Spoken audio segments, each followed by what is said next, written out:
morning, bon matin. The Liberals are holding their only leadership debates today and tomorrow. And frankly, I think that they are trying to sneakily dupe Canadians into forgetting their record of the last 4 years. Things like doubling housing costs, doubling our national debt, making our economy weak, increasing crime, and juicing the fentanyl crisis, putting our country at risk of economic devastation in light of the threat of American tariffs. And so tonight, it seems to me like the Liberal Party is about to, or attempting to, coronate Mark Carney, an unelected man who essentially has the same record as Justin Trudeau because he has been advising Justin Trudeau in senior economic roles for many years. Many of these policies that have put Canada into such a dire strait, Mark Carney had a direct hand in creating. So tonight, as the Liberals have literally their only debates, the only next couple of times before Mark Carney could be coronated as Prime Minister, exposure to the Canadian public, Mark Carney must come clean on a few things. First of all, in the last 2 weeks, we've seen Mark Carney sneakily imposing a shadow carbon tax. So I watched him on Atlantic Canadian TV make this very weird quip about not needing, that the host would never have to use steel. And so it was okay to put an increased carbon tax on steel producers. So he needs to come clean on this sneaky imposition of a shadow carbon tax. He's also been sneakily skirting ethics rules.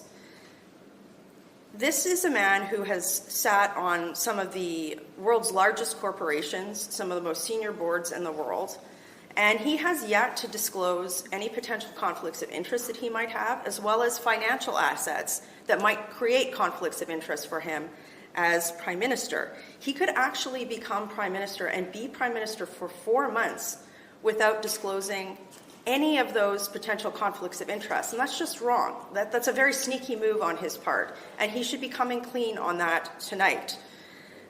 He's also been sneakily speaking on both sides of his mouth over the last few weeks.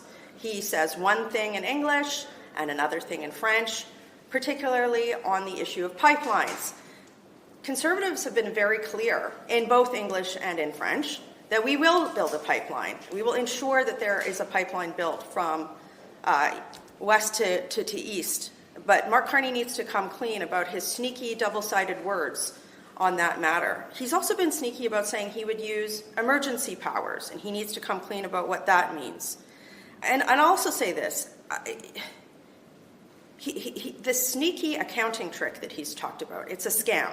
So essentially what he said for the federal budget, it reminds me a lot of Justin Trudeau in 2015 when he came out and said there'd just be these very small, very, very itty-bitty little deficits. And when in fact we know that Justin Trudeau doubled the size of Canada's debt and year after year posted massive inflationary deficits that did things like increase the cost of groceries, make life unaffordable, make it so that people can't afford rent. And again, Mark Carney has been part of the architect team of those policies, and now he's saying that this accounting trick, this scam that he's providing, he's saying that he's going to put a bunch of the deficit spending on one credit card and all of the other deficit spending on another credit card that he holds behind his back. And he needs to come clean about being sneaky on that front too. I will say this, Conservatives on that front have been very clear. We need to fix the budget so that we can stop inflationary spending. This is why we've got policies like a dollar-for-dollar spending rule. But tonight, Mark Carney, again, he's on an imminent path to coronation on behalf of the Carney-Trudeau cabal. So he needs to stop being sneaky, explain some of his contradictory remarks that he's made over the last few weeks and contradictory policies that he has, and just basically come clean with Canadians because we feel he's just like Justin.